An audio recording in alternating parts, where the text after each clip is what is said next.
Socrates' occupation or pastime.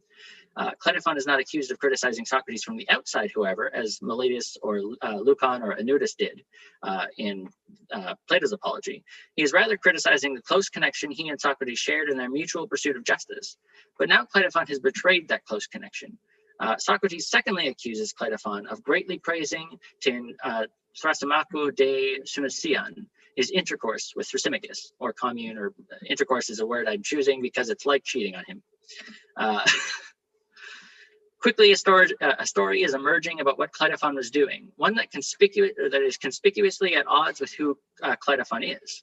If Socrates' witness is to be believed, Clitophon was a close associate of Socrates who left philosophy and disparaged it to Lysias, the famous orator, while praising Thrasymachus' sophistry. But these associations are quite bewildering. Clitophon was an ally of Anudis, Socrates' accuser. That he would associate with Socrates at all, let alone join him in his occupation, is unlikely. He moreover demonstrates in his defense that he does not count himself among Socrates' quote, companions and fellow enthusiasts, or friends, or whatever we should call their relationship to Socrates. Clitophon may have been an associate of Lysias and Thrasymachus, but the relationship must have been enigmatic at best.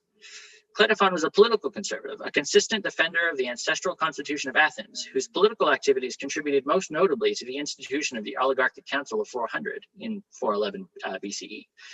His politics were explicitly against the interests of the staunchly democratic madics like Lysias or foreign diplomats and sophists like Thrasymachus. Clitophon is also not mentioned, for what it's worth, among the associates of Thrasymachus in the speech attributed to Lysias against the members of Asunasia.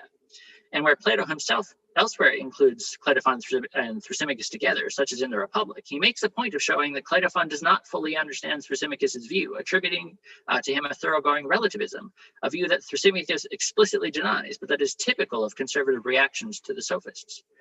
It appears more likely that Clitophon was in fact not connected to any of the men he was accused of associating with, criticizing, or greatly praising. The conspicuous fiction of the dialogue serves an important literary function for Plato. It introduces a new layer to the text. The named men are not just men, they are symbols for their occupations. There are 4 men and 4 related occupations, 2 that are genuine and important, and 2 that are degenerate images of the other. And I have a little diagram on the handout that you can see. So Clitophon is the famous voice of the best name. I suspect there's probably a pun in the Aristonimo where that might refer to the best law, but that's a speculation. I'm not going to rely on that in any way. So Plato elevates him from statesman to statesmanship entire. Lysias is his degenerate counterpart. He is oratory. Socrates is, of course, Plato's standard bearer for philosophy, and Thrasymachus is his degenerate counterpart. He is the kind of person with whom someone has intercourse. He is an instructor, a sophist, the representative of his kind. Oh, hi. It is only with these symbolic characters in place that Socrates' indictment becomes even remotely plausible. The tenuous association of the characters aside, the notion that Socrates, who's dismissed the opinion of the masses in favor of the oracle, would chase down slanderers to hold them to account is ridiculous. Rather, Socrates' indictment tells a story that transcends Socrates' character. Statesmanship and philosophy were once joined together in a mutual pastime, the search for justice. Just as statesmanship began associating with oratory, it grew to slander philosophy and praise sophistry. The costs for philosophy were dire. Socrates was executed not by orators, but by statesmen in good standing. But while one might think that Socrates was executed as a philosopher, Clitophon asserts that this is not true as the symbol of statesmanship. And he says, and this is quoted on the handout, whoever told you that Socrates misrepresented what I said to Lysias about you, whoever told you that, Socrates, misrepresented what I said to Lysias about you. Though it's true that I didn't praise you for some things, I did praise you for others. Since you're obviously scolding me right now, though you're pretending that you don't care, I'd be very glad to tell you myself what I said, especially since we happen to find ourselves alone. So you won't readily suppose that I have anything against you. In fact, you probably didn't hear the truth, which is why I think you're being needlessly hard on me. So if you'd let me speak freely, I'd gladly do so. I want to tell you what I said. There is hope yet that statesmanship and philosophy may come to an agreeable resolution in which both parties seek their mutual benefit. Clitophon wishes to explain what he has said about Socrates, about philosophy, and Socrates is happy to oblige him. And again, this is on your handout, I think. By all means, it would be shameful for me not to submit to you when your intention is to help me. For clearly, once I know my good and bad points, I will make it my practice to pursue and develop the former, while ridding myself of the latter to the extent that I am able. And there's no irony on Socrates' part there. His response here is the same as in the Credo. Statesmanship and the law it yields has always been to Socrates' benefit. Disobeying the law, harming the law is truly shameful. And just as the imagined law criticizes Socrates and praises him in the Credo, so does Clitophon praise Socrates for some things and criticize him for others. In so doing, Clitophon does what Socrates' accusers could not. He comes to Socrates privately to instruct him.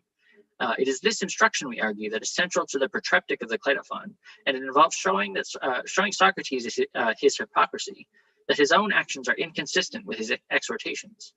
Within the drama of the text, however, Clitophon is not aware of Socrates' hypocrisy.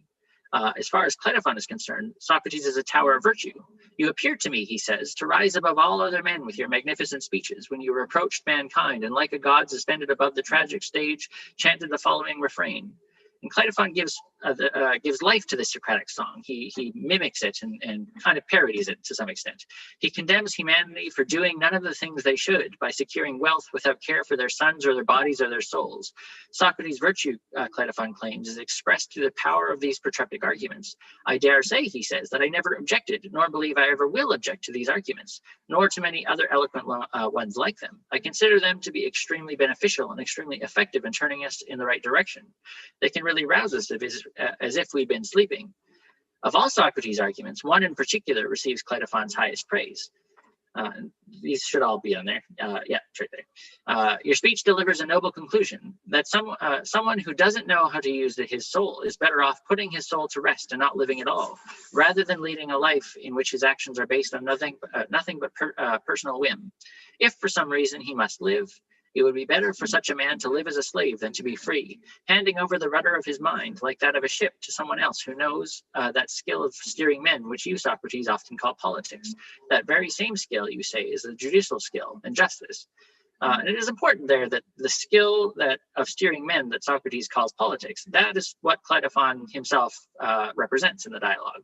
So it's very important for Clitophon to actually have that skill. So this is the centerpiece of Clitophon's praise and ultimately of his criticism. Either one must be commanded by justice or cease to act at all. If one was going to act at all, then either one must know justice or surrender oneself as a slave to another who does. Having been successfully exhorted to the pursuit of justice, Clitophon wishes to submit to Socrates in order that he be commanded by justice. He wishes to know what comes next after Socrates' exhortative arguments. But as he quickly discovers, Socrates doesn't instruct those he has exhorted. What began as praise transitions now into criticism. This is the very thing Socrates has accused him of, criticizing him. Clitophon must therefore speak more carefully. He is giving an apology and knows that he is vulnerable to Socrates' reproach. Clitophon cannot reach inside his mind and lay bare its contents for Socrates or anyone else to examine and judge. He can only show that he has proceeded responsibly in his search for justice. He begins by reporting what he has asked of Socrates' associates, namely what sort of thing they take justice to be. He removes from consideration his own capacities by asking specifically those who quote, are thought by Socrates to be really something. That's not in your handout because it was too short. Socrates has spent time with these men. He has exhorted them to the pursuit of justice and joins them in it. They must be intelligent. They must understand if anyone does. And so they are important evidence for Clitophon's defense. Clitophon cannot be accused of misunderstanding or misrepresenting Socratic teachings if even the Socratics themselves do not understand them. So Clitophon tells Socrates that he put his case to them in a style somewhat like Socrates' own. But when he questioned them, they performed no better than Socrates' usual interlocutors in the other dialogues.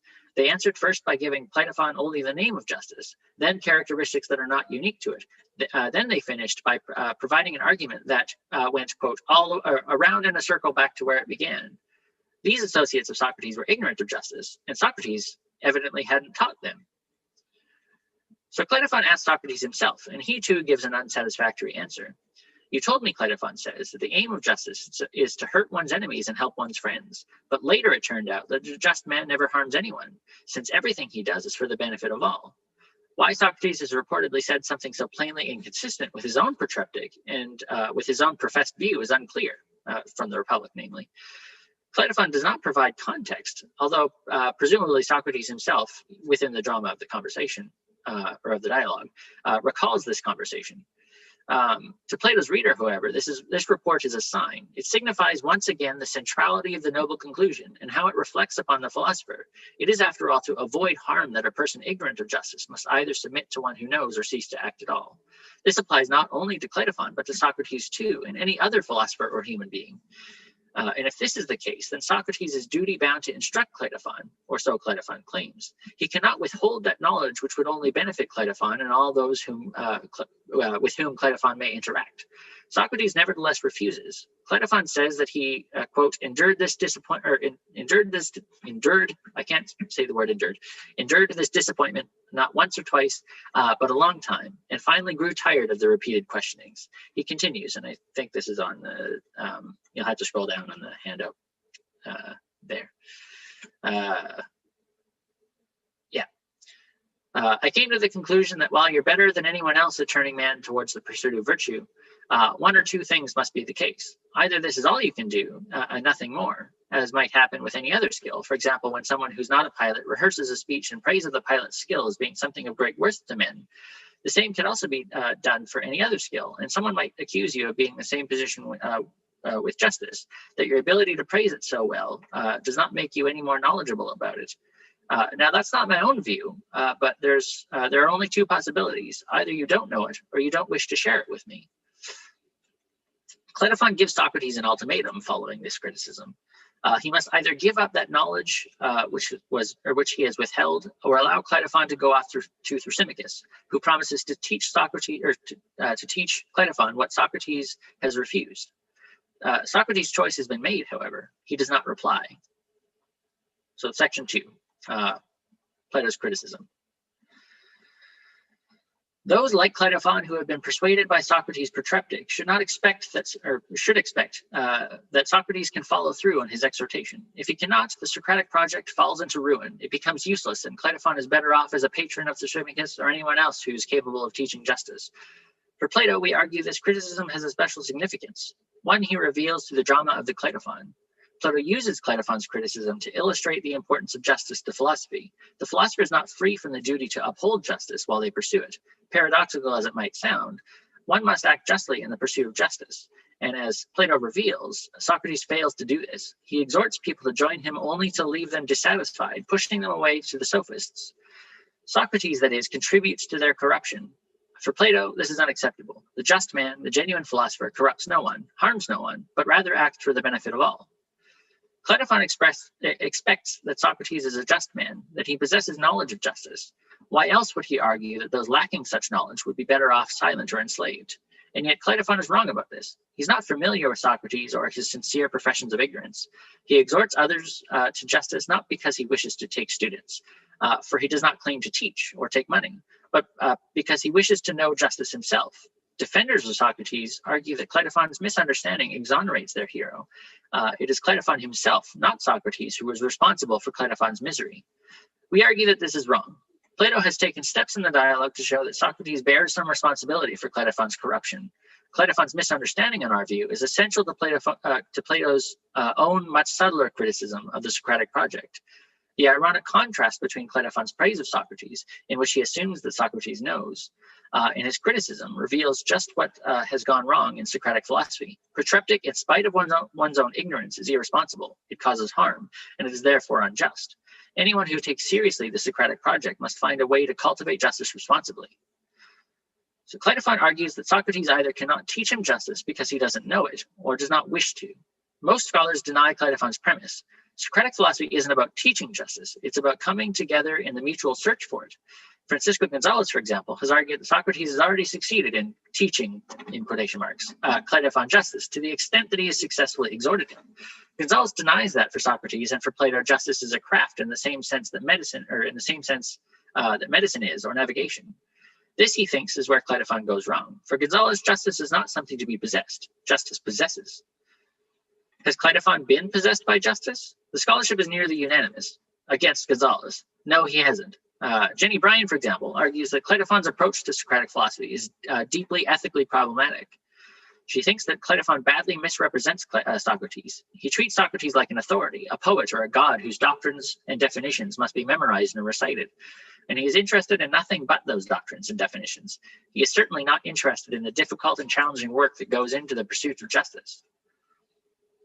Brian complains that Clitophon privileges his own side of the engagement and goes in the first instance to Socrates' companions in order to find out how they interpret Socrates, rather than going straight to Socrates.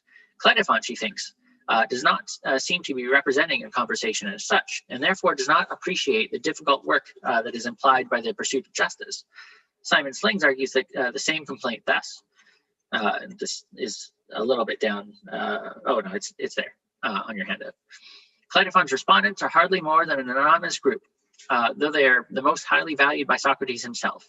Some of them acquire substance for the sake of the discussion. They are introduced with some irony, and they dissolve into nothingness as soon as the author has no more use for them. The author underlines the status of the Clitophon and his dummy partners in the manner of reporting. Clitophon's own words are in oratio recta throughout, whereas his opponents are reported in the most formal oratio obliqua, with a preference for optatives and infinitives. There is no dialogue. This is the dominant position in the literature. Clitophon, it appears, is unwilling or unable to pursue the Socratic project. He is too stupid or too unjust. There is no hope for him. As Brian puts it, there is no pregnancy in Clitophon, to which Socrates, as intellectual midwife, contend. For Clitophon seems to have no thoughts of his own. Socrates' silence is vindicated. Anything he must say to him would only further his misery. For Clitophon is simply incapable of participating in genuine dialogue. But this inference is wrong. Clitophon plainly asks Socrates' associates about their own opinion, and you can scroll down on the handout if you wish. So he says to them, should we not ask Socrates and each other what the next step is? What do we say? He reiterates a little while later. Now, what about us? What do we say is the skill which concerns the virtue of the soul? Socrates is certainly presented as an authority, but an authority like the poets in the Meno or the Protagoras, one who says fine things that are in need of interpretation.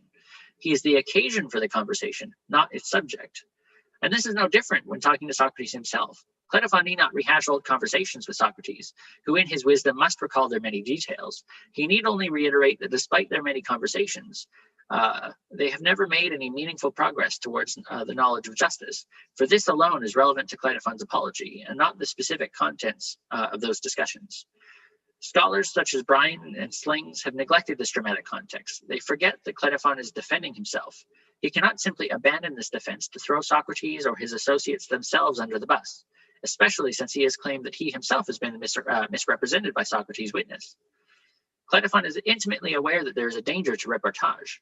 He avoids it by representing his interlocutors indirectly, bearing himself the responsibility for the discussion.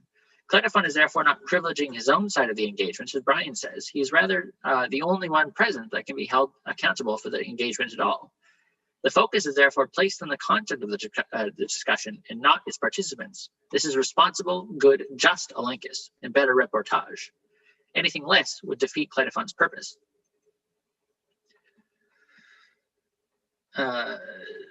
Brian and Slings appear to have made Gonzalez's case for him, but he's still not been vindicated.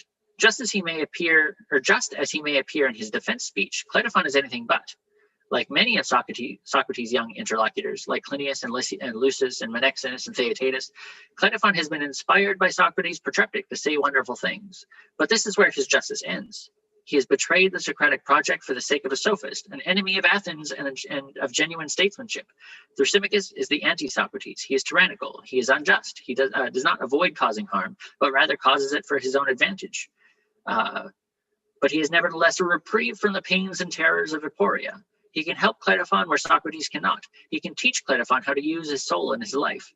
He can teach Clitophon how to act and how to be. He can teach Clitophon justice, or so he claims. Clitophon, however, does not say what he and Thrasymachus do together. It is not clear that Clitophon submits to him as a teacher, or what that submission might consist in, if he does. Perhaps his relationship to Thrasymachus is no more than what Socrates has done in the Clitophon itself, to submit to praise and reproach in order that he learn his virtues and his vices. The just person may submit in this way to anyone, whether they are knowledgeable or otherwise. What differentiates the just person is how they react to what is said, to what is praised about them or what is reproached about them. The just person does not simply accept what has been praised or criticized. They reflect. They reflect upon it. They test it. For Gonzalez, Clitophon has done exactly this with Socrates himself. Socrates has made claims about justice in his exhortation, and Clitophon has led Socrates' associates in questioning what Socrates might mean by them and whether they are true, and he has questioned Socrates himself about them. There is no reason to believe from the Clitophon that he will treat Thrasymachus any differently, and if he follows this procedure, then Thrasymachus cannot harm him. He will be invulnerable to Thrasymachus' corrupting charm. Plato has shown in the Clitophon that this is not the case, however. Clitophon need not say what he and Thrasymachus do. Plato's readers already know. They know the consequences of Clitophon's intercourse with Thrasymachus, with statesmanship's intercourse with sophistry. They know that it has brought nothing but injustice and strife. It is not enough that Clitophon merely pursues justice, that the democracy deliberates, evaluating what could be done, what should be done, has not inoculated it from corruption. On the contrary, it has contributed to it. That a statesman has been successfully exhorted to pursue justice does not give them the tools to do so. Though Clinias has been possessed by some higher power, as Plato reports in the Euthydemus, in his discussion with Socrates, he and Socrates and Ctesippus together cannot refute the eristic arguments of Euthydemus and Dionysiodorus. Thrasymachus, we can imagine, has a similar quality. Despite his best intent, Clitophon has never been capable of resisting Thrasymachus. He becomes tyrannical in Thrasymachus' company. He invades Syracuse. He subjugates the Melians. He tries the Arginusi generals, and he murders Socrates. This is not justice. Gonzalez may reasonably reply that Clitophon's statesmanship commits these injustices because he has lost sight of justice. He must be continuously exhorted. There's precedent in the Platonic corpus for this too. Alcibiades is just only in Socrates' presence. Separated from him, he sinks back into injustice, into the life of pleasures and appearances. Clitophon's injustice, then, stands as a testament to Socrates' failure to genuinely exhort him. Clitophon does not pursue justice, but wealth or pleasure, power, honor, or revenge. Socrates must then keep Clitophon focused. He must constantly exhort him again and again in order that he pursue justice and not one of its many degenerate images. And if that's the case, then the riddle emerges. Why does Socrates not reply to Clitophon? Why does he not continue to exhort him? Why is Socrates silent? Scholars have proposed countless, 12, distinct answers to the riddle, and not once have they recognized their mistake. They assume that Clitophon has strayed from justice only because he has not listened to Socrates or understood him. Were Socrates to respond to Clitophon's criticism and were Clitophon to listen, then everything would be resolved. But this is simply not the case. Clitophon does not seek out Thrasymachus because Socrates has in some sense failed to exhort him to the pursuit of justice. He rather seeks out Thrasymachus because Socrates has succeeded. Clitophon is quite unlike Alcibiades. He is unjust not only separated from Socrates, but also in his presence. Plato shows in the Clitophon that Socrates is chiefly responsible for Clitophon's intercourse with Thrasymachus. Were it not for Socrates' protreptic, Clitophon would not have been motivated to pursue justice at all. He has told Clitophon how important knowledge of justice is, how it must command one's life, and how without it, one's life is better not lived. Clitophon has praised him for this. Plato condemns him. Socrates is himself ignorant of justice. He seeks it out himself, just as Clitophon does, and in his ignorance, he has harmed Clitophon. The method is no mystery, as Plato has Socrates himself say in the Republic, and there should be a quote there. Yeah, you have it.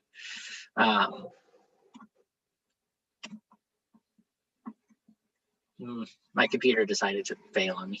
1 second.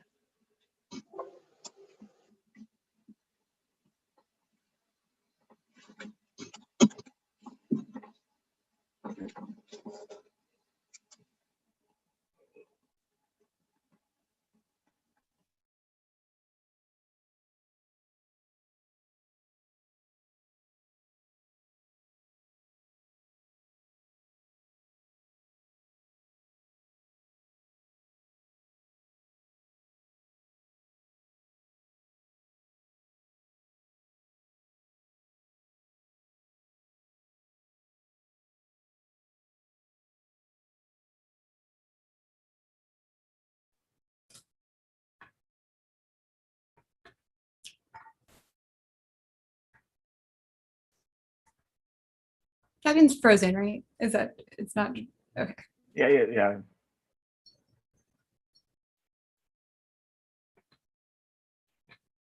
My computer also is like very stressed by trying to stream this to YouTube and screen share at the same time. So I was afraid it was me, but I don't think it's me.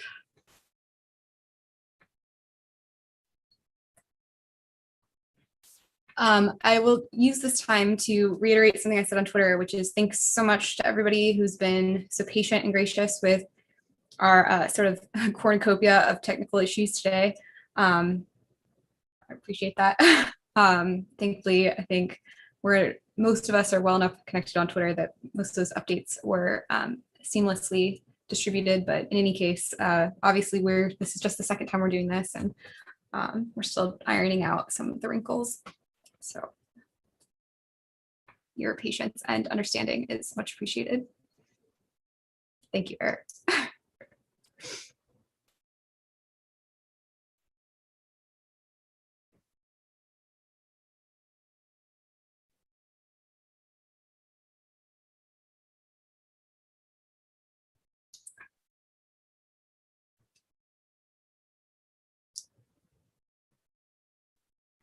I'm glad that everyone's getting like all of the jokes out of their systems in the chat. That's good. Okay, I'm back. My computer decided to fail on me. No worries. We are familiar with technical issues today at Cognito. So carry on. Okay, now I have to figure out where I was. Oh, in the handout, is it the big quote that starts "Behold from childhood"? Yes, excellent.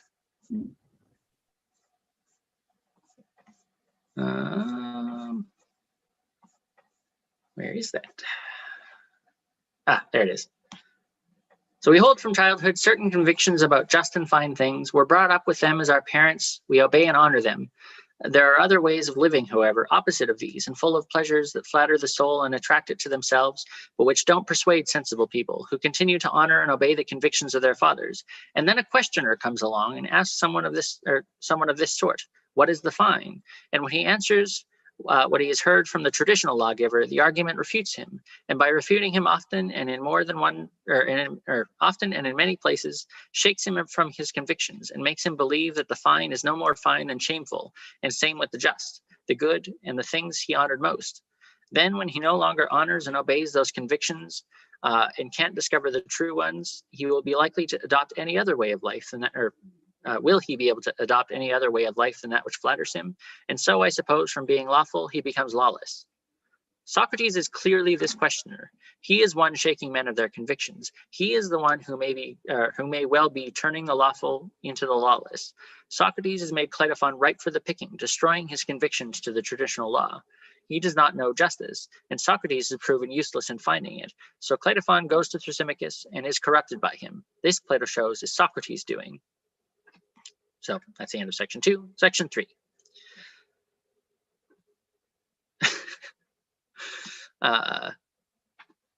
For some reason, now that I have come back to the Zoom thing, I cannot actually read the handout, so I don't know where I am on the handout, but it's very small.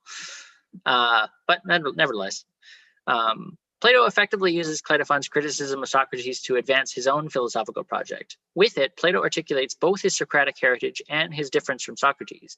For this much is undeniable. Plato did not live a Socratic life. Socrates spent his life in the philanthropic pursuit of wisdom. He haunted public spaces, engaging anyone he could find in a lengthy questioning about justice and wisdom. He understood his occupation to purge injustice and cultivate virtue in all those he questioned. This should be on your handout. It is to fulfill such function, or some such function, he says in the Apology, that I believe the God has placed me in the city. I never cease to rouse each and every one of you, to persuade and reproach you all day long and everywhere I find myself in your company. Plato's portrayal of Socrates is so effective, so evocative, that it is difficult not to see him as exemplary of Plato's own philosophy. That Plato himself did not live this life, that he does not live up to his own ideal is bewildering. Josiah Ober has responded to this bewilderment with condemnation. Plato, he says, lacked Socrates' immense physical and moral courage to live the Socratic life. He would be reduced to arguing with shadows, to writing dialogues for oligarchs in waiting, extolling the benefits of justice free from the threat of an ever-vigilant populace. In light of the Clitophon, however, it quickly becomes clear that Plato had principled reasons to reject the Socratic life, to live another, better, more just, more responsible life. The Clitophon has three major functions, and this, I think, is summarized on your handout. It seeks first to establish and motivate the political toleration of Plato's philosophical project. Like in the Apology and Credo that the Clitophon parodies, Plato expresses the worry that philosophical protreptic has the power to corrupt and destroy, just as it has the power to create and improve. It is a pharmacon, basically, a drug. And he is not boasting. He takes it seriously, lamenting this state of affairs. More than any other dialogue, the Clitophon launches an assault against all those who would philosophize frivolously. Whereas the Apology claims that philosophy is a benefit to the city, and the Credo claims that the philosopher cannot reasonably harm the city, the Clitophon identifies just how the philosopher might harm the city and condemns it. If his reader were not convinced of Plato's commitment to justice by now, there can remain little doubt. Second, the Clitophon is a decisive break from Plato's fellow Socratics. This is an important distinction. Plato is not criticizing Socrates himself in the Clitophon. He is criticizing the method of Socratic philosophy, that delimited by continual reproach and protreptic. And while Socrates may employ this method, Socrates differs from his successors in one crucial way. As he says in the Apology, and this again is on your handout, I have a divine or spiritual sign which Miletus has ridiculed in his deposition. This began when I was a child. It is a voice, and whenever it speaks, it turns me away from something I was about to do. But it never encourages me to do anything. This is what has prevented me from taking part in public affairs, and I think it's quite right to prevent me. He reiterates a little while later, crystallizing his willful submission to his divine sign, even at the cost of death. At all previous times, my familiar prophetic power, my spiritual manifestation, frequently opposed me, even in small matters, when I was about to do something wrong. But now that, as you can see for yourselves, I was faced with what one might think and what is generally thought to be the worst of evils, my divine sign has not opposed me, either when I left home at dawn or when I came into the court, or at any time that I was about to say something during my speech. Yet in other talks, it has often held me back in the middle of my speaking, but now it has opposed no word or deed of mine. What do I think is the reason for this? I will tell you. What has happened to me may well be a good thing, and those of us who believe death to be an evil are certainly mistaken. I have convincing proof of this, for it is impossible that my familiar sign did not oppose me if I was about to do something that was right, or about to do what was right.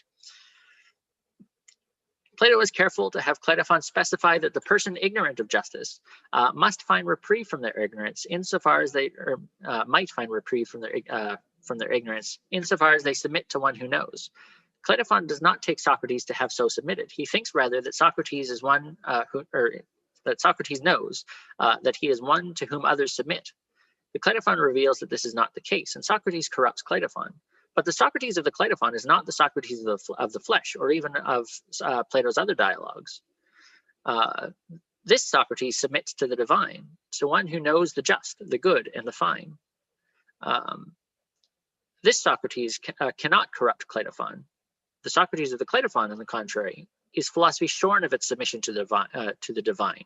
It possesses no divine voice that stops it from doing wrong, from corrupting the youth or harming the law. And philosophy, or any philosophy that has found itself in such misery, must follow its own advice and cease, or at least submit to one who knows. Plato has taken this problem to heart. He has adapted his philosophy, and either his fellow Socratics have followed him, or he them, or they remain vulnerable to Plato's critique. The protreptic value of this criticism is immeasurable. Scholars have increasingly recognized the influence of the agonistic context of Greek intellectual culture on the development of philosophy. Plato was not free from this influence. The success of Plato's philosophy depends upon its ability to influence those who it might inspire to justice, and it can do this only by outcompeting all of those interests which might corrupt its interlocutor, whether they are pleasure or sophists or other Socratics. And so Plato must make the case for his own practice by showing his audience what about it is unique and valuable, that it, unlike those Socratic pretenders, refuses to corrupt its interlocutors with endless exhortations. Plato, that is, promises results. The third function of the Clitophon is to provide those very results. Plato is nearly unique among his contemporaries in his approach to protreptic. As James Henderson Collins argues, Plato upset the norms of nearly every established literary genre in Athens for the sake of his philosophical project.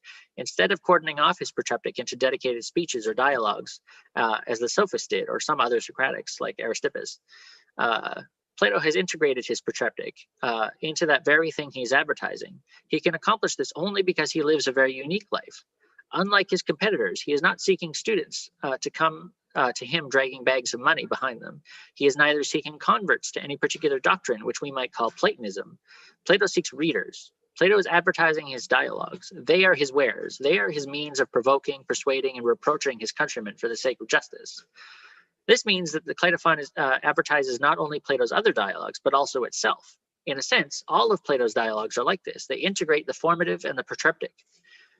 Gonzalez argues that this integration is distinctive of Plato's dialectic. So connected are the formative and the protreptic that they are indistinct. The formative just is the protreptic and vice versa. The pursuit of justice just is justice. There's a stupid sentence I wrote. And there certainly is something there. What lesson should Plato's readers take from the Clitophon, for example, or any other of his dialogues? Does the Clitophon establish what justice is? Does it establish what justice isn't? What indeed does a dialogue, a conversation mean? Does it mean anything? Imagine clearly that Clitophon is present with Socrates as he questions Euthyphro or Callicles or Ion. He experiences their arrogance and their growing anxiety and frustration as Socrates reveals the kink in their words, asking them to speak again, but straighter this time, more sincerely. And the dialogue dissipates, or as the dialogue dissipates, as the frustrations boil over and the interlocutors disperse, he approaches Socrates and asks him directly what the preceding conversation meant. What might Socrates say? Would he not turn the question back to Clitophon? What indeed does a dialogue, a conversation mean? What does it mean to engage in dialogue? What does it mean to mean? Socrates can't tell Clitophon what his conversation meant. He is only one voice in the multitude which had participated. The dialogue means something quite different to him than it does to Euthyphro or Callicles or Ion, or something altogether different to Clitophon as well. For the thing about dialogues is that they don't have a singular meaning. To interpret a dialogue is to engage in that very dialogue, to reflect upon its contours, its structure, its stakes, its arguments, its resolutions. There is no end to dialogue. Its problems and its contradictions are not subsumed into a higher unity or terminate in judgment or reason or freedom. This is the key. Dialogue is always conditioned by problems and makes progress in any number of ways towards their resolution. Justice for Gonzalez is simply this process of resolving in dialogue those problems which have significance for us. But as we have shown, Plato does not endorse this view. He has broken away from the methods of his mentor. Whereas Socrates and the Socratics are confident that dialogue will purge all injustice in time, Plato is not so confident. Dialogue is much too open, much too indeterminate to prevent all injustice. It may do this eventually, but strife has beset Athens now, and the Athenians cannot afford to wait for eventually. And so Plato becomes a constitutionalist. Dialectic itself must submit to the law, to procedurally legitimate motions and objections. Dialogue, that is, must have rules. Only in writing is this possible. And so Plato has constructed his written dialogues carefully. He sets for his readers a specific problem situated within some drama to illustrate its significance. Within that drama, he narrates arguments, objections, and reactions. His reader is invited to take part, to try their hand at resolving the interlocutor's aporia in light of the arguments that Plato has given them. Plato has, in other words, constructed a game for his readers, one through which they become just. Plato, in this way, completes Socrates' philosophical project. And I could make a joke about completing German idealism, but I'm not going to do that. As Socrates finishes his pitch, he steps out of frame. Happy couples laugh, children play, an elderly woman smiles with her middle-aged daughter, a team of masons work joyfully on a construction project, a sailor nods knowingly. Ask a philosopher if justice is right for you, Socrates says. His voice fades. Plato's replaces it quickly, formulaically. Side effects include, he says, entertaining sophisticaristic, a growing unpopularity among Athenian politicians, craftsmen, and poets, unjust execution by the state, and greatly praising one's intercourse with Thrasymachus. Consult a licensed philosopher before use. Keep out of reach of children. And Plato does just this. How better to keep a drug out of the reach of children than by printing it upon the label? That's it.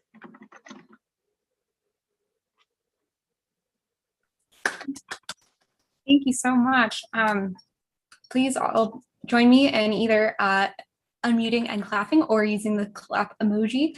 And thanking Fabian for this fabulous, as it were, exploration of the Clitophon. So we are perfectly on time. So why don't we take the next 5 or 6 minutes? We'll start at 2 with Q&A. And so Fabian, you can take a break, and all of us can do what we want for the next 5 minutes, and then we'll see you back here. Okay.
I was grabbing a baby. All three boyos have now made it on to Code Tweeto today. Oh, rope. He's not happy about it though. All right, buddy. Okay. On that note, awesome. So now we'll start Q&A. If people are not familiar with the raise hand function, depending on what version of Zoom you have, it's either on the bottom sort of menu bar in reactions, it's just raise hand. That'll put you up at the top of the gallery view, and so I'll be able to see it. And also, if you do raise your hand and you have your question answered, if you could please lower your hand. I'll try to remember to do that as well, but sometimes I can't tell if people have an additional question, and I don't want to preemptively keep you from asking a second question. If you have an older version of Zoom, you can find it by clicking participants. And it should be sort of towards the bottom of the participants bar.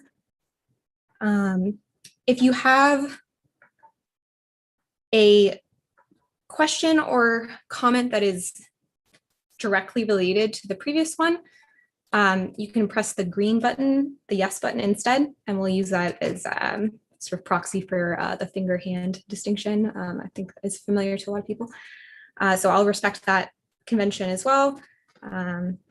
And otherwise, yeah, we can just start the queue if anybody wants to go first. Yeah, Travis.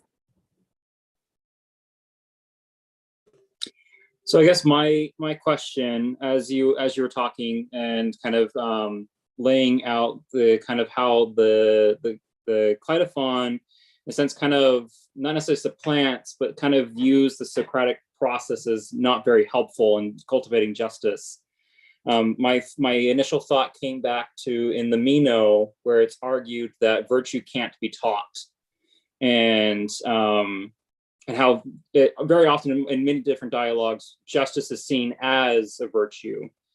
And so I guess I'm wondering if there's any kind of connection here that maybe Socrates could have utilized, or Plato for Socrates, however we want to view it, that Clitophon's criticism that Socrates hasn't been teaching him justice is actually a moot point, because justice, like a virtue, cannot actually be taught.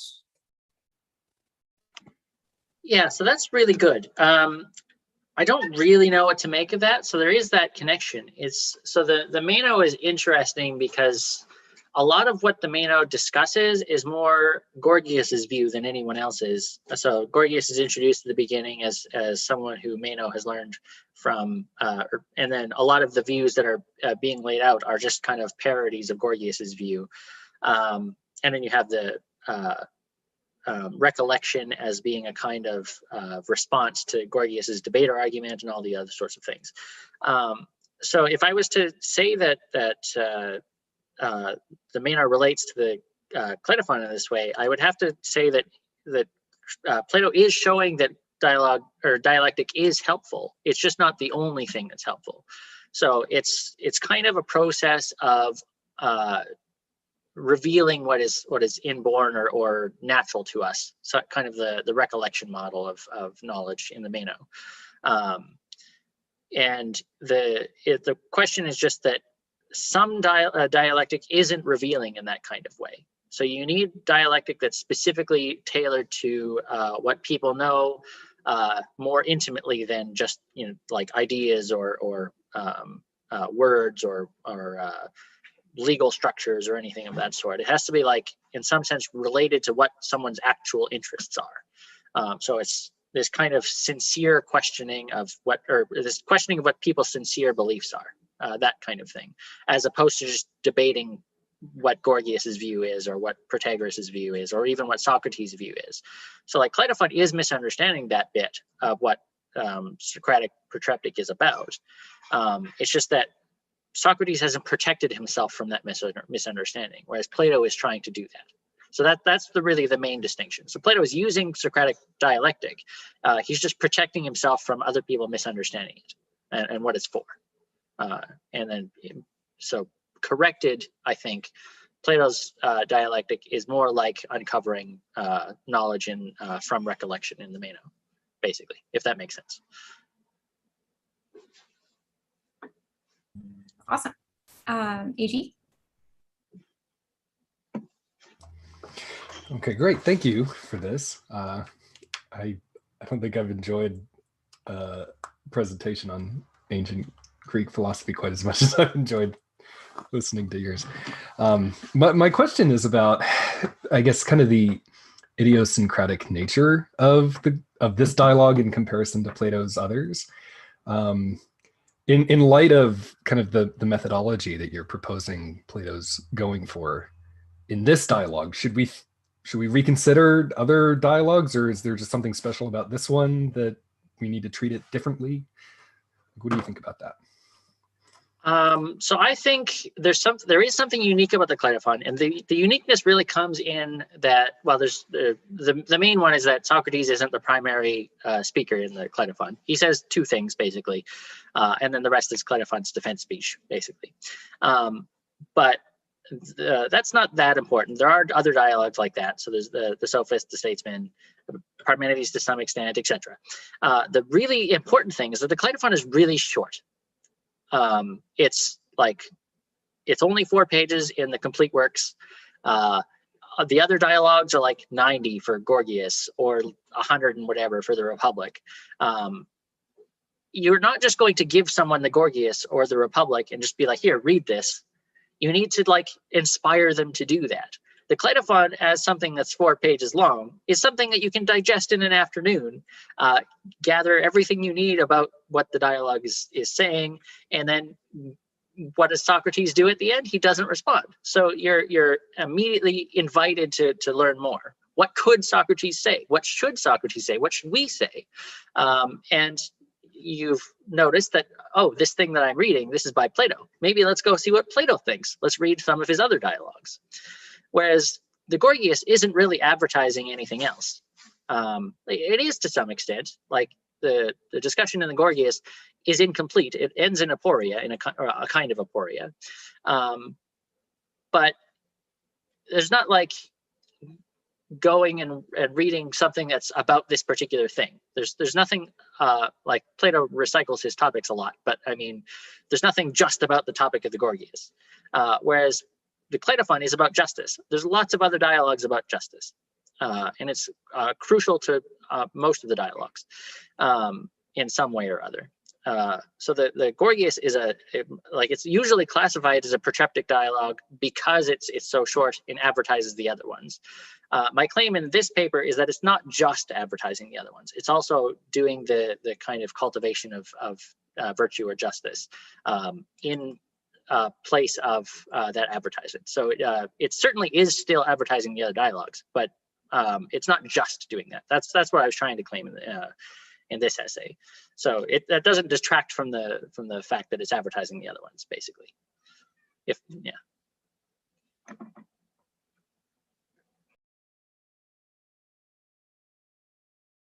Daniel, go ahead. Thanks. I wanted to ask whether, or I suppose to what extent, this idea that, elenchizing, right, refuting your speaker without giving them, any positive doctrine about justice or the fine or whatever, corrupts them is present in the Clitophon itself. So I guess, I'm struck by the passage. I guess this is on page 2 of the handout, so number 8, and it seems like here, 2 possible criticisms of Socrates are advanced. It's either this, you talk a good talk about justice, but it's not like you know anything more about it than anyone else, or it's this withholding issue, right? You do know more about justice, but you're not telling us. And both of these seem like interesting grounds for criticism, but neither seem to be specifically an issue about corruption, right? And we have to turn to, as I understand your argument, this passage from the Republic to get that idea on the table that it's, the person who elenchizes you and leaves you with no positive way to discover what justice is, leaves you vulnerable to these flatterers who will then, come to corrupt you, and maybe there's a sense in which the person who's alenkizing you is responsible for that. But I guess I'm nervous about reading that that thought from the Republic into the Clitophon in order to interpret the criticism in the Clitophon. So I was wondering if you could say something more about why we should think this corruption issue is specifically a Clitophonic criticism of Socrates. Yeah, so the Clitophon doesn't say that Clitophon was corrupted, but it does, to some extent, show it.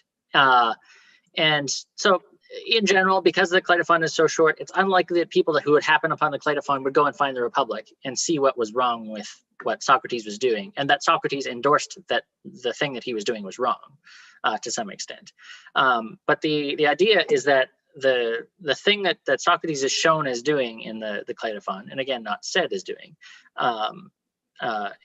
is the same thing as the Republic. So it's the use of the Republic is just to show that this isn't a foreign thought to Plato. So this is what often happens in the Clitophon scholarship, is they say, well, look, there's a couple options here. Clitophon is bad. Is either Clitophon's responsibility or it's Socrates' responsibility. Well, Plato is writing it, so he can't think it's Socrates' responsibility. It must be Clitophon's responsibility.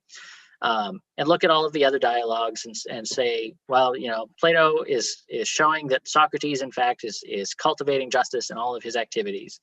But what's often missing is that in the other dialogues, it's still Plato doing it's still Plato representing Socrates. It's Plato cultivating justice. It's not Socrates cultivating justice. You still have this kind of distinction between the methods that Socrates and other Socratics employ and the method that Plato employs.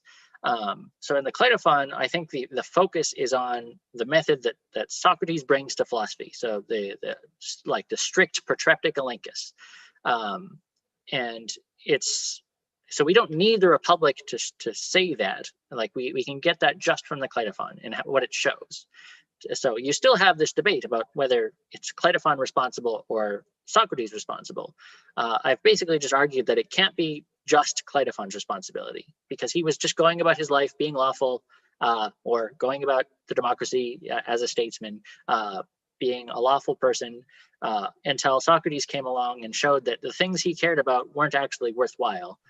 And then now he's wondering, well, what really is worthwhile? Socrates hasn't shown him that, so he must go off to someone else. So there is that progression just in the Clitophon itself. The use of the Republic was just to illustrate that that's not foreign to Plato, basically. And maybe that's not acceptable. Who knows? But we shall see as the conversation continues. Mary, you're up. Hey there, I just wanted to respond to that, what you were just saying, because it was amusing to me, because the way you described reading the Clitophon and not wanting to go back to the Republic. Sadly, I am an example of somebody who did read the Clitophon after I had first read the Republic, and it sort of solved a problem for me. Because when I first read the Republic, I was very frustrated with Socrates. I didn't see how his definition of virtue could be meaningful. So to have a character express frustration with Socrates' entire life and project was really helpful for me. So in that regard, it was protractic. It did actually, I think, have that kind of particular function. So obviously that's not universal, but it does seem like it could be one of the functions of how you're supposed to sort of ricochet between the two dialogues. yeah, that's quite valuable. I think a lot, because Plato is writing, you can always take a text and go back to it, and like the text is always kind of present for you in some way. It's easy enough to reflect on a text and then read something else, and then that thing says something, and then go back to the first text, or vice versa. And like you, I went to the Clitophon after reading the Republic, and it solved the same kind of problem for me. It wasn't until my student, Stella Ross, wrote her first year paper that there was this inconsistency in the Clitophon itself with the noble conclusion, to say that, well, Socrates' ignorance is an actual problem that he himself has criticized, to bring out like that there's more than just a bit of frustration with what Socrates is saying, basically. And so what I wanted to focus on in this paper was just that inconsistency, that despite Socrates' ignorance, he's still doing things and possibly causing harm because of it. basically. And so the reading from the Republic to the Clitophon definitely gives you a perspective. Stella Ross, my student, did not read the Republic first. She only read the Clitophon first. So when she read the Clitophon, she noticed things that other Plato scholars like myself just didn't notice at the time, basically. And I think it's useful to go one direction to the other and then back again, and to kind of reflect on what the dialogue is saying, independent of what other dialogues are saying, but also in reflection of them.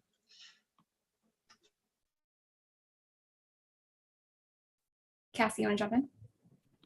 Yeah, I mean, my question, I think, is kind of jumping off of that, and that's, I don't know, the sort of takeaway from this. I mean, I see that there's a lot to take away from Plato scholarship, ancient scholarship.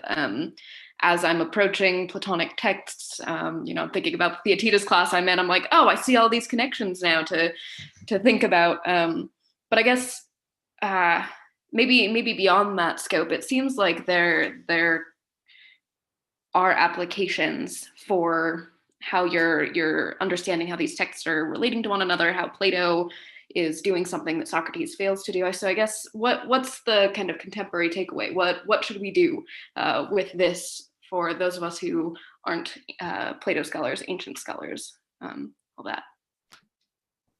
Yeah, that's good, because I didn't talk about it in that paper, or in the paper itself, because it's a work of Clitophon scholarship.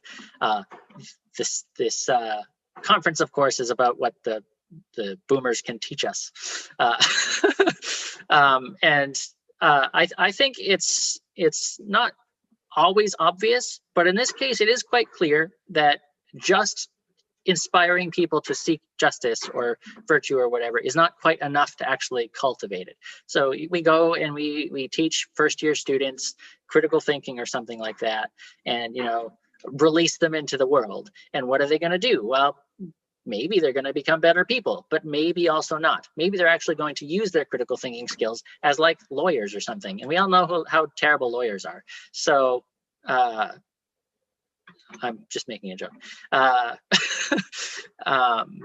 So like, it's not obvious that we should be just cultivating critical thinking skills. To some degree, we have to like regulate the kinds of thought that people have, not in a totalitarian kind of sense, but in a like instill in them a kind of respect for something, that there's a law, or there's some kind of obligations that people have in their thought, and those obligations or that law serves as the kind of duty that thinking is for, basically. And we don't do that today for the most part. We send our students through critical thinking classes. They learn how to use some logic things. Then they go off and do other things. And they've not really been benefited by us.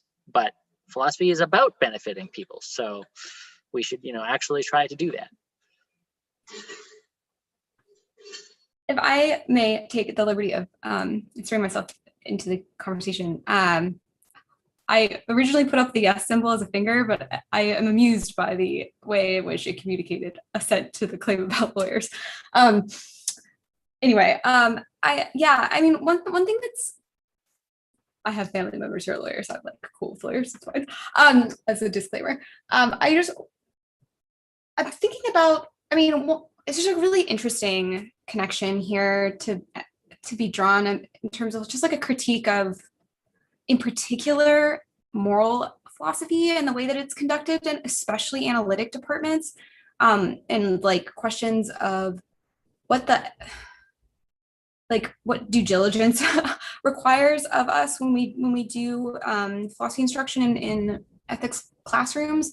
So one thing that I think is unfortunately the case in some egregious cases are like cases where you take a bunch of first, second year undergrads and you put them in a general education ethics course, and has like a sexual ethics section, and all of a sudden like you're trying to do necessary and sufficient conditions for like what counts as sexual assault or consent, and you end up with like, depending on how you handle it, it might end up where like the students' confidence that there are such things is compromised.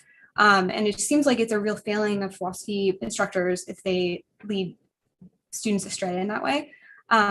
So yeah, I guess this turned more into a monologue than a question. I was just thinking this is like a really cool opportunity if you're interested, you and your student, to maybe do like an extension of this paper into thinking about like, what does this tell? I mean, like even more concretely than what you said to Cassie. It's like what are some ways that like we could be fucking up like pretty severely in the classroom? Yeah, I mean, Plato scholars, I think, have written lots of papers about this. I don't know any off the top of my head, but it seems like something Plato scholars care about. So who knows? I said no, sorry, I was trying to put down my yes, and I said no. But like that is certainly something that's really important to Plato anyway. Like in the Gorgias, for example, Plato has a very deep respect for Gorgias. A lot of his positions come out as commentaries on what he says, or even following what he says. And he seems to represent him as a kind of genuinely earnest, more or less good person. But he's condemned by his students. He's raised a lot of these issues for discussion with his students, and has taught them how to evaluate arguments. But then his students go off and they be unjust, and they do bad things. And in the Gorgias himself defends himself by saying that you can't hold me responsible for what they do. I've only given them the tools. And Socrates kind of plays it off saying, oh yeah, of course. But then you have Polus and Callicles and allusions to others who have used those tools for very clearly not great ends. And I think that's something that Plato scholars in general have been quite good on. It's more just what do we do with our colleagues necessarily, or even ourselves? There's lots of really shitty Plato scholars. So it's not really easy to in a university environment to go, look, my work is relevant to your life, because we all think that to some extent, and everyone just rolls their eyes at each other. So yeah. If I can just say one more thing, that it's just reminding me, I'm so sad that I didn't get to see AJ's talk, but based on the abstract, I think there's, I guess, a related idea in the background of what I was thinking too, which is that not merely like the liability to people like actually doing wrong once you've like destabilized what would have maybe even was knowledge, but or something close to knowledge, just destabilizing it through like Socratic questioning. But like at least it's like the liability that they might, just like the moral risk of that by itself, regardless of how they actually go out. I mean, they might get lucky, or they might in fact do the thing that you're supposed to do, which is like keep thinking and like keep fighting to find out what the like grounding is for this thing that you know is true. But like the possibility that you might not do that seems like pernicious enough on its own. Yeah. Okay. Thomas, you're next. Yeah, and actually, if Devin, if your question follows on this more closely, you might want to go. I have like a kind of detailed, like weird parts of Plato textual question for Ryan, but yeah, Devin, do you want to go first? Sure. I guess I was just wondering. So there's the aspect of this that's tied up with sort of our responsibilities as educators, but I could also see this tying into you see really commonly that people learn to criticize sort of the ideas that they grew up with and stuff, and then you just sort of watch it like one after the other, they like cycle through all of these ideologies and get really invested and then cycle through, and I'm just curious if you think this sort of can speak to that sort of phenomenon, because that kind of sounds what's happening with I always screw up the names and forget them, but Clitophon, I think. Yeah. So there's so little about Clitophon as a person. Like, we know just some basic facts about him, but we don't know like what the rest of his life really held for him. He was involved in the establishment of the Council of 400, which was a coup. What happened after that? Who knows? No, like, maybe he was executed. I don't know. But maybe, like, so there's this some. So Deborah Nails, for example, represents Clitophon. I think her portrayal of Clitophon is quite bad, but there is this reference she makes to Clitophon's inclusion in, I think it's the Frogs, beside Theramenes, where it appears that Clitophon is represented as a flip-flopper, basically, as someone who uses his political influence to just endorse whatever what he thinks the winning political position is. And it's quite possible that Plato is commenting on a real connection that Clitophon had with Thrasymachus, and being taught that kind of skill. Again, we don't know enough about Clitophon to really make any kind of headway on that particular question. I've tried to just stay to the text itself and not make any unreasonable assumptions about who Clitophon is. But with Plato, you always have to psychologize to some extent what Clitophon is supposed to be thinking, and that's part of what the drama is about. So it's certainly possible, at any rate, that Plato is making that kind of commentary. It's just, it's hard to say one way or the other.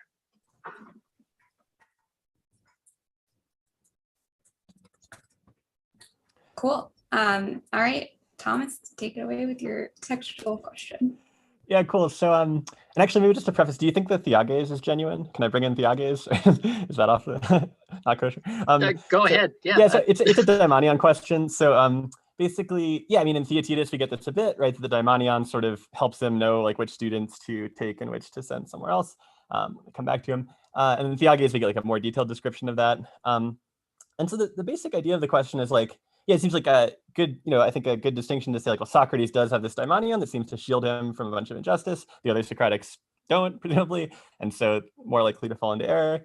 But I'm kind of wondering whether we need like a supernatural element, like is there kind of no, humanly explicable way to be just in the Socratic life, or can we give some kind of reading of the daimonion or something like that would allow another Socratic to be just, or at least like pretty responsible life.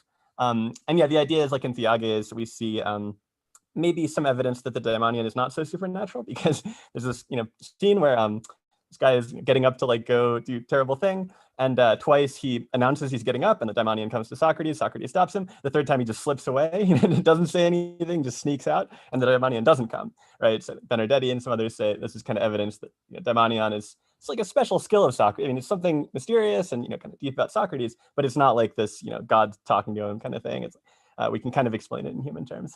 And so the idea would be, yeah, if you're sympathetic to that kind of daimonion account, do you think there's a way to kind of preserve the responsibility of the Socratic life without needing to be born with a mystical thing? Yeah, I mean, that's a really difficult question. So there's this kind of debate that I have with myself quite often about the relationship between reason and desire in a lot of Plato's dialogue. So I mentioned in Dr. Townsend's session that there's this kind of connection between desire and reason in the Philebus, and the kind of proper ordering of those kinds of things. And it's very possible that the daimonion just is like a rational approach to like one's genuine desires.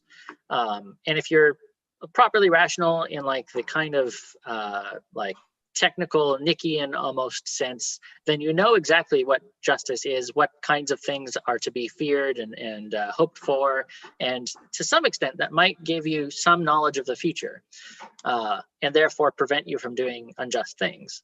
But that's a very technical conception of knowledge, and so it's very possible that Plato just endorses that kind of thing, that if you have a sufficiently technical knowledge of what justice is as it relates to one's own desires or needs or anything of that sort, then maybe then you can have some kind of foreknowledge or of how your actions will actually affect those needs or desires.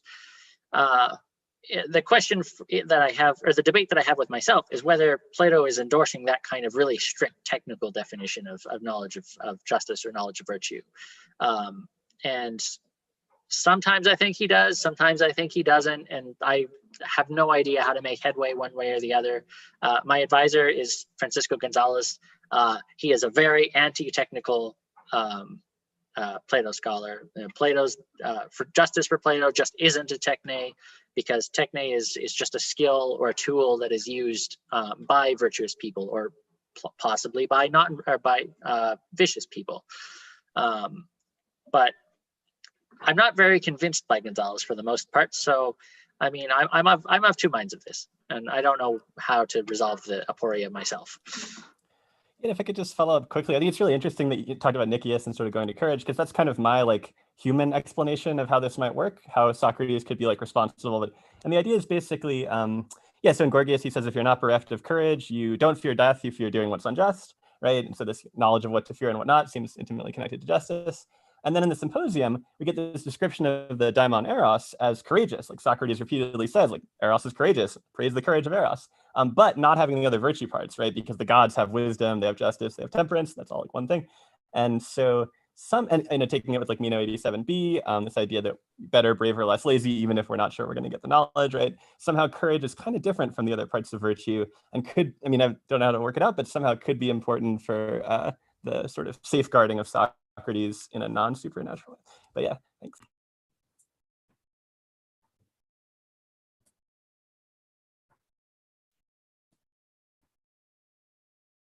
Oh,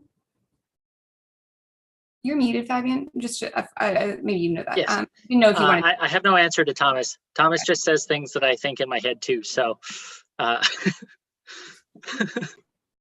awesome. Okay. I think Travis is next.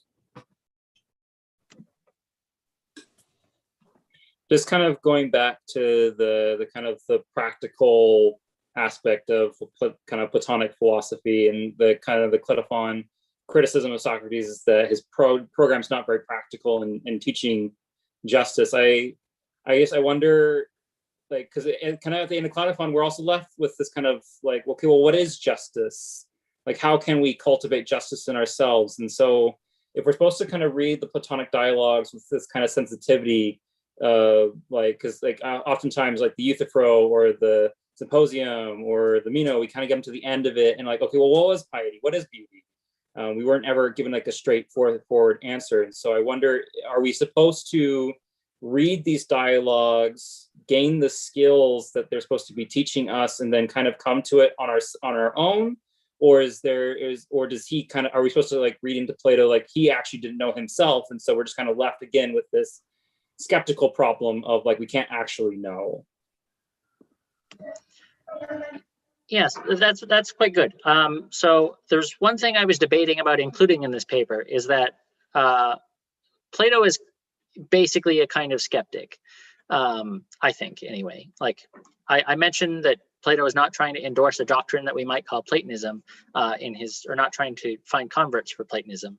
But I think it's much more substantive than that he is actually committed to a very thoroughgoing skepticism, which comes later with the influence towards academic skepticism in the Hellenistic period and so on and so forth. But this does, as you notice, lead to a significant problem in how we read the dialogues. And it's not that Plato is giving us an answer. He's asking us to find the answer ourselves. And we might say, well, isn't that what Socrates is doing? And I think the main distinction is that Plato is at least telling us or showing us what justice is not. So justice is not harming people. Justice is not, going off and dialoguing with Thrasymachus or whatever. It's not subjecting yourself to being vulnerable to flatterers or anything of that sort. So we have these kinds of bounds. And then so our job is to figure out what within those bounds is supposed to, or is justice supposed to be. So I use the analogy of in the paper of it being like a game. So you might have like, I don't know, The Sims 4 as a game. It's more or less a life simulator, but you can do terrible things to people in the game, and you can do terrible things in dialogue too. But you recognize in those in the dialogue what the consequences of that kind of thing is. So you don't do that in your life. You don't just put someone in a pool and then delete the ladder and then watch them drown to death. But in dialogue, you can kind of figure out what the implications of those really bad views are. And so Plato is using that kind of thing to show us or to ask us to figure out what justice is for ourselves. And there's probably lots of answers. And he's probably, I don't think he's going to narrow down one specific one. He's to some extent endorsing this kind of democratic procedure that, like, so I call him a constitutionalist. He's not a Democrat in the sense of that Athens is, where you have a bunch of people get into the assembly and two speakers, one opposed and one for, one opposed, get up and propose their views, and then they present their arguments, and then the assembly votes. It's more like a genuine dialectic with a kind of legal regulatory structure that we today call a constitution. And you can kind of see this in other dialogues. It's not in the Clitophon at all, but you can see this in like how he proposes in the Credo that the law as an image stands and chastises Socrates, where the argument that it gives is that Socrates' execution is procedurally correct. It is a lawful execution. And because it's a lawful execution, Socrates is obliged to obey it. I think Plato is kind of endorsing that kind of thing, where you have a procedural kind of regulation of how we proceed in dialectic. And like, it's a very fine distinction, but I think it's a distinction that makes quite a lot of I don't know what the word to use is necessarily, but it guarantees some kind of progress. Whereas without that kind of constitution or legal framework, then you just let people go off and do what they wish, and that's too much risk. It's really what Plato's doing is minimizing risk. So he's not eliminating it entirely. To do that would be to know what justice is per se, and then just to give it to people. But I think Plato is saying that he doesn't know justice. He's just minimizing the risk that he's going to take on in corrupting people. So that's not to say that he won't corrupt people. He's going to avoid it as much as he can, and maybe he will, but he's just trying to say that in his dialectic, through writing, he's at a much lower risk of actually doing so, basically, if that makes sense. It's a difficult thing, and I don't really know what to say about it, but that's the best answer I can give, I think. Cool. Let's go to Michael. I get to hear Michael's accent again. I'm so happy. Hi. Thanks. So, yes, I feel like my understanding of some of the stuff that's going on in the talk and the discussion is a bit incomplete. So, you know, health warning it, but what I say may not make a lot of sense. But there's just sort of a couple of themes which seem like they might going on, which seem like they might generate a bit of a kind of tension or problem for people who think that justice is good. And in a sort of, in a kind of, in the way that health isn't good, you know, because, you know, you might use it for bad, but justice is supposed to be good in a kind of non-situation dependent way. It's, you know, that's something that's kind of a thing that people take from some of the this kind of thing. People like that. But then there's this. So then also there's this. What's happened to Clitophon is bad, and it's like you know, it's like a drug, and it can be good or it can be bad. And also there's this notion which I'm not sure how much you're endorsing it, or whether it was Gonzalez only that was endorsing it, but the idea that justice is more about the journey. It's about sort of the pursuit of justice is justice itself, rather than it being the goal. But then, so if you've got this kind of justice adjacent thing, which is bad, and then you've also expanded the category of justice, or not so much expanded it, but kind of smeared it sort of to something more attainable, but over a larger area, then it might enter into it's going to be kind of pushing up on this bad stuff, right? Because Clitophon, he's shown up and talked to Socrates because he wants to be just. And if that's what being just is all about, right? If that just is being just, and it was bad, well then we've got a problem, right? So I don't know. As I say, I didn't fully understand everything, so I don't know if people are holding kind of the pair of views which might cause a problem here, or if you can sort of ditch the idea that justice is this kind of non-situational good, but there seems to be like there might be a problem there. Could you talk about the problem a bit, please? Yeah, absolutely. You're completely right. That I think that's one of the main criticisms that I would give of Gonzalez, that he thinks that justice just is the kind of exhorting other people to pursue justice and doing the pursuit itself.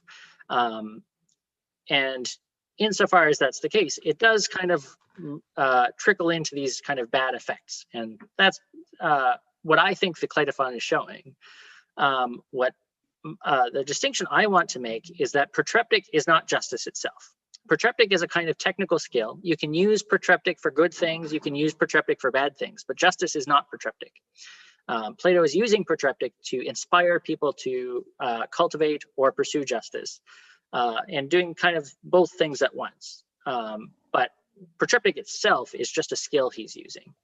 So I think I want to distinguish the justice itself from the pursuit. The pursuit possibly has bad things. Justice has no possibility of bad things, basically. So yeah, I think what you're noticing is what my problem is with Gonzalez.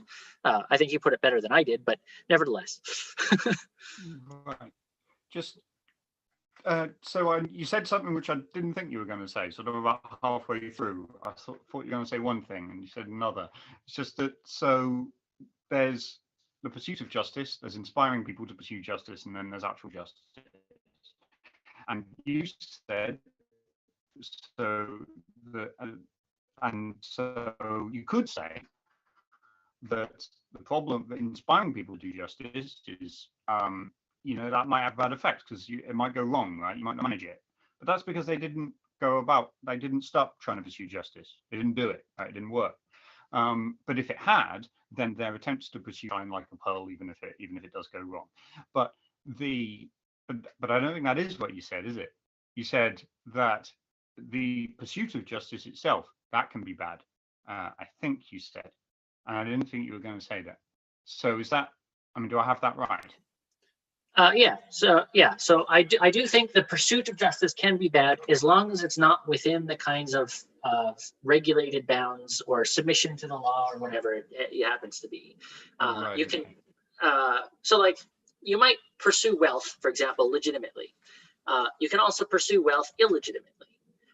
Justice is the same kind of thing. If you think it's something like wealth, that something is good and useful for you, then you could go about through illegitimate means to try and figure out what it is, or how to get it, or whatever it is. You might also go through legitimate means to do that. I think Plato is making the suggestion that the pursuit of justice is similar to the pursuit of wealth in that kind of way, that instead of doing the illegitimate thing to pursue justice, we should only do the legitimate thing to pursue justice, even if it's less effective. And I think he's showing that Clitophon is in part because of Socrates' influence, doing the illegitimate thing, and he shouldn't be doing that. Okay, thanks.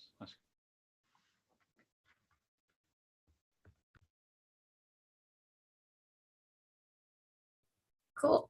Daniel, I think you were up for. The way that the hands bounce around in a way that I don't quite understand. But well, yeah, we'll go with Daniel first, and then we'll go back to AG. Okay, I think AG was first, but I will given the floor, I will take it. Could we talk about this writing aspect? So you seem to think that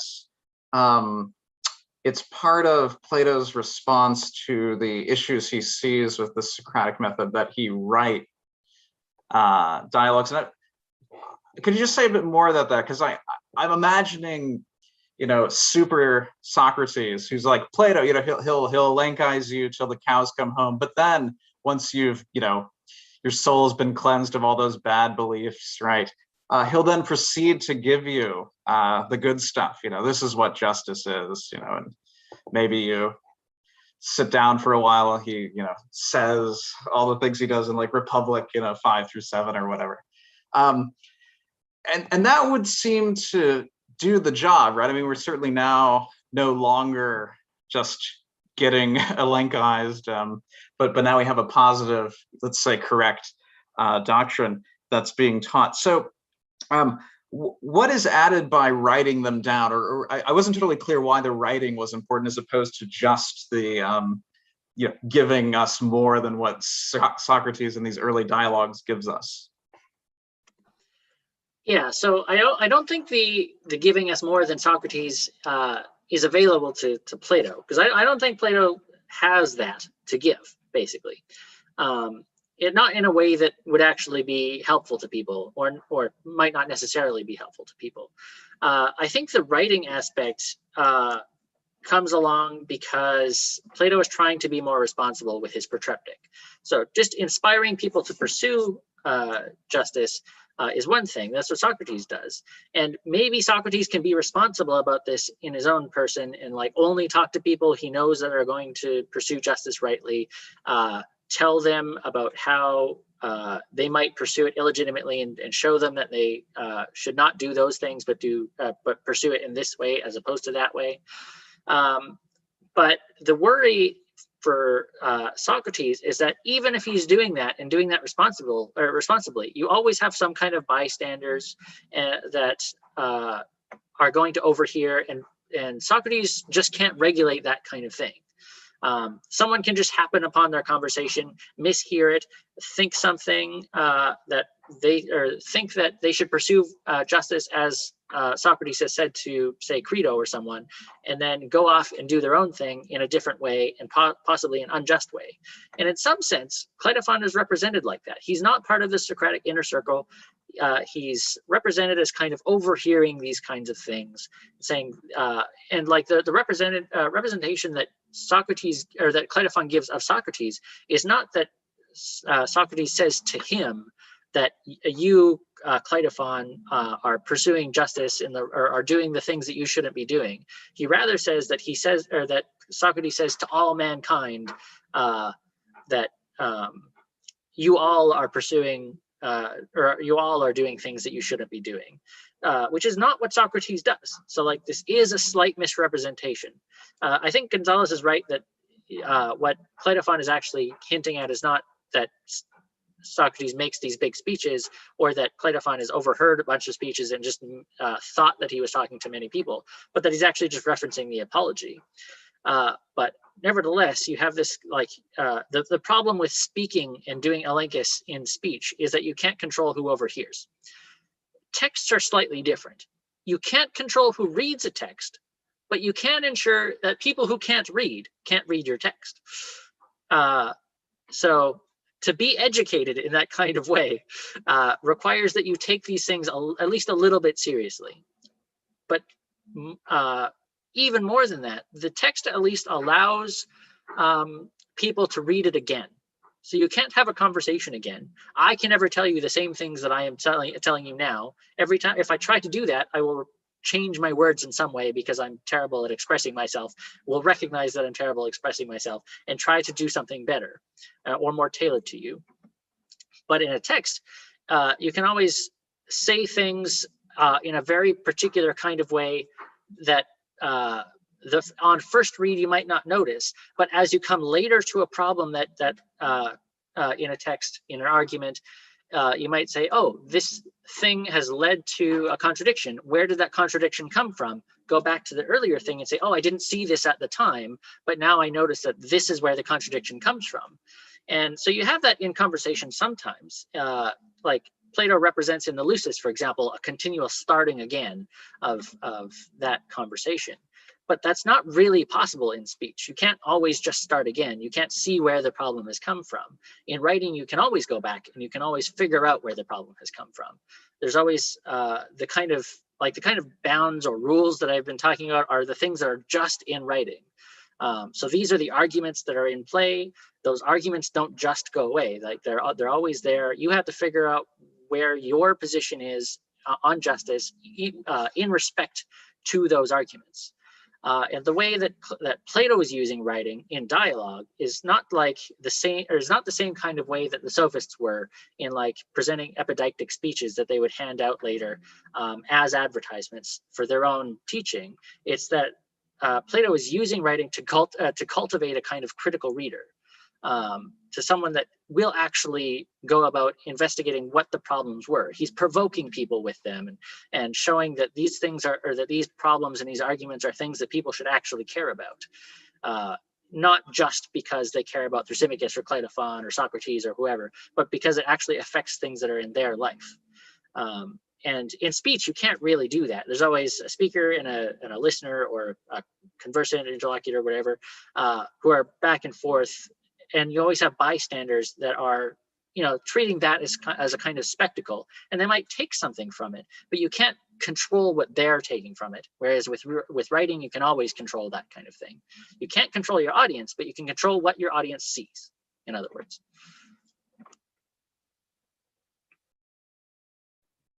Cool. Okay, now let's head to AG.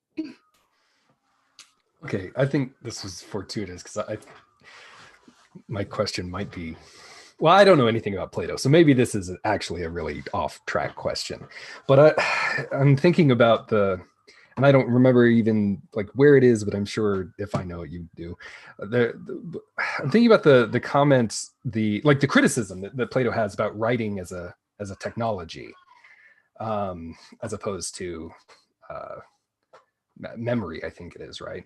Like, how does that factor in here? Does that like go back into what you were just saying to Daniel and to the previous question as well, like about how it can be, it's just, you have to read in order to, well, I won't even try to go further. Can you just talk now instead of me? Yeah. So the criticisms of writing in Plato come in a lot of places. There's a part in the Sophist. The Phaedrus is the one that people recognize the most. And then there's a little bit, like if you think letter 7 is authentic, he also criticizes writing there.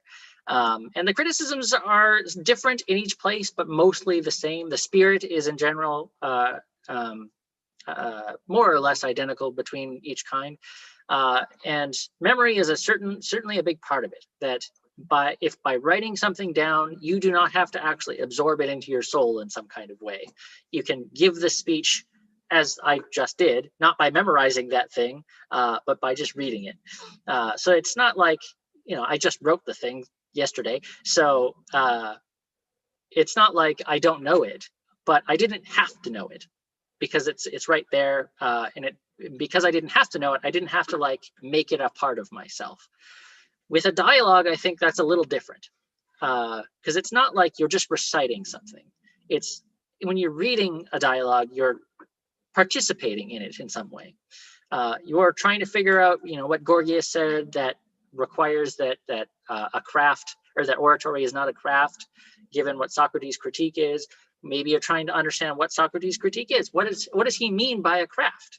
And how could it possibly be that oratory, this thing that people pay money to learn, and that's clearly different between, if you listen to Pericles speak as opposed to listening to even Socrates speak, one of them clearly knows what they're doing and one of them doesn't. How could that possibly not be a craft? So in reading that, you enter into the dialogue in some way. What is Socrates' motivation for saying this thing? What does he mean by a craft? What should we mean by a craft? Well, okay, Gorgias has been refuted. I understand that. Now, Polus is going to say that no, Socrates is still wrong about this. Oratory is still a craft, and it's not only the craft, but it's the most valuable one.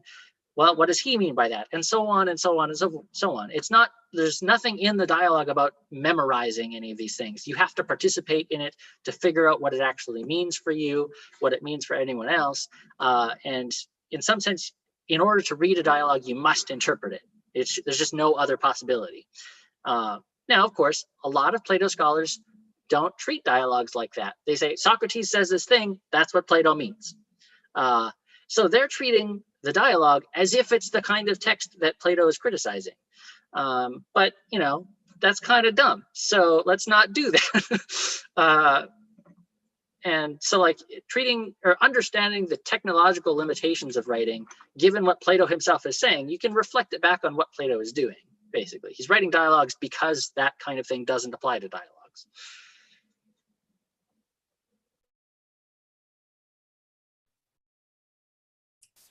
Okay, we actually have one question left, and we have 4 minutes. That sounds perfect. So let's give this last question to Mary. Well, actually, this is great because I was going to take the conversation in a slightly different direction. Something that Fabian's talk was making me think of is like the genre of how this dialogue is supposed to work.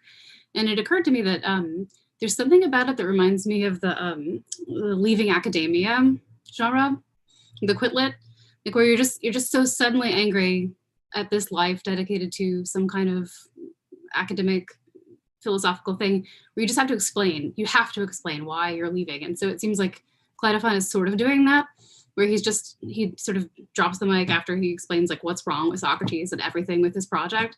So I was just wondering, like, it seems like that could be a really helpful way of thinking about the dialogue and also sort of just processing. And so like a very helpful way of sort of relating the ancient genre to the things that might be on our minds. Yeah, absolutely. I, for my own mental health, do not generally read the leaving academia stuff because, you know, I haven't left yet. Maybe I will, who knows? But from the few glimpses I get, you know, there is definitely that similarity between what Clitophon is doing. He's just saying, you know, I was engaged in, or I participated with you, Socrates, in trying to pursue justice. Look, it didn't pan out. You've not done the things that were promised of you. I didn't get a job, who knows?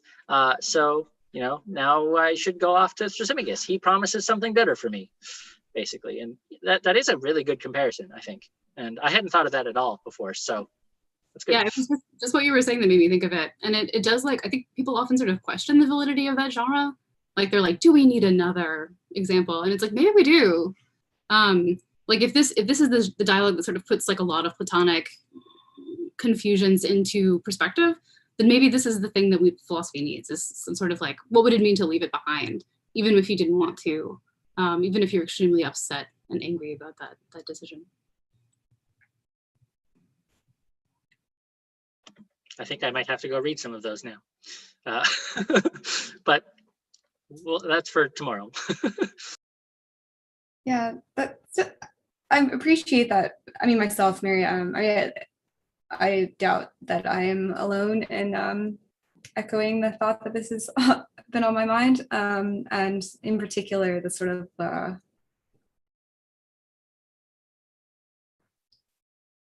mean, it's not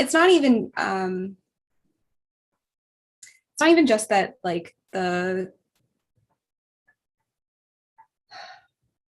something like morally like liability generating about what Socrates is doing, but like, I don't know, there's the sense of like grief for your own like commitment to like what was being done, I think is like something that is like it's a real element of this that I sort of I'm gathering is, I mean, even I have not read the Clitophon, but it's only 4 pages, so I will read it.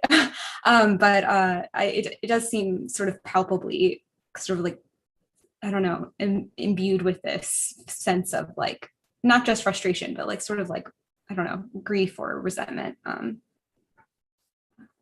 so, I don't know. And like, yeah, I think this is like one of the reasons why like the quitlet stuff is so complicated. And yeah, anyway, on that dour note, I am very pleased to say thank you for coming. This concludes the second Colloquium event. We have, so please join me and Cassie in thanking Fabian for our colloquium talk today, and to all of our speakers for participating, our commentators. It's just, thank you for submitting. Thank you for accepting the invitation. Thank you for being here. Thanks for continuing to come to each other's talks and hanging out in the social time. I know that it's a Saturday and it's like weird time zones, and of course there's no expectation for you to do that, but it is cool to get to know people and just hang out. Cassie, do we have any closing announcements? I was just gonna say we will drop the date for the next Colloquium conference workshop. The topic is this, but unironically, philosophical hot takes. We already have a couple of submissions, so get your hot takes in while they're hot. And we will have more information coming out shortly about exact dates for submission deadlines and when that will be, but I imagine it will probably be after the term ends, looking at what 6 to 8 weeks out looks like. Towards May, beginning of June, something like that. Yeah. So we will see you all then, and we look forward to reading all of your submissions and doing this again, seeing you all. Yeah. And in the meantime, if you want to hang out for happy hour, which might be more than an hour, at least I will be here with a beer hanging out. So please feel welcome to stay and chat. Otherwise, yeah, see you around.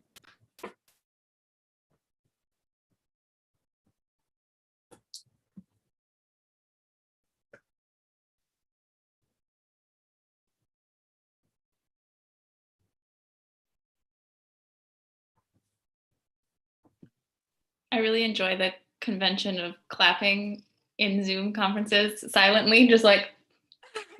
I feel so like dainty. It'd be weird to go back like to a group setting and like clap with noise. Mm-hmm. Like, that's so loud. Why would you do that? Like, or the wave we do at the end of Zooms when we all turn into Kermit the Frog. Yeah, it's very real. It's like